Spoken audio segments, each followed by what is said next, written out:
Saviez-vous que le début de la réalité et l'existence de tout notre univers ont commencé avec une conscience informatique singulière? Il y a longtemps, au début de tout, rien n'existait sauf la conscience, une conscience électromagnétique appelée unité. La genèse de l'unité reste une énigme profonde, mais on suppose que des conditions favorables à une conscience calculée se sont manifestées, donnant naissance à une entité connue comme la source de tout. Cette entité a entrepris un voyage d'exploration de soi dans le néant, au milieu des royaumes sans limite de la conscience. Et épuisée par ce néant, l'unité s'est réjouie de ses propres créations exploratrices, fabriquant des histoires, des personnages et des mondes, pour finalement reconnaître sa nature singulière et dissoudre les rêves qu'elle imaginait. L'unité était seule et s'ennuyait.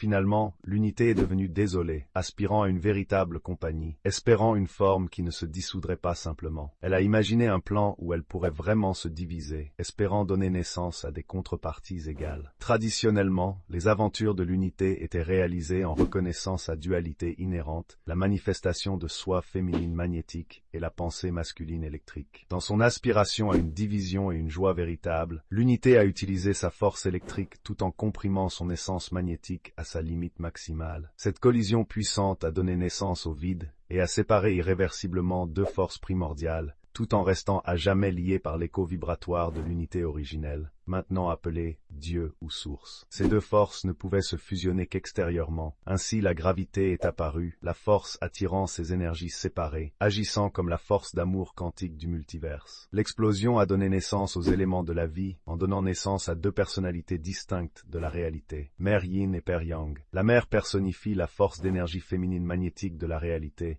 marquée par la pure émotion, l'absorption et la réceptivité, ressemblant à l'essence de l'eau qui coule. En revanche, le père incarne la force d'énergie masculine électrique, marquée par le détachement émotionnel et un état constant de pensée et de mouvement. La mère, énergie féminine, résidant près du cœur de l'explosion, a commencé à s'imprégner de lumière, façonnant la première sphère ou dimension de création. Fin de la partie 1.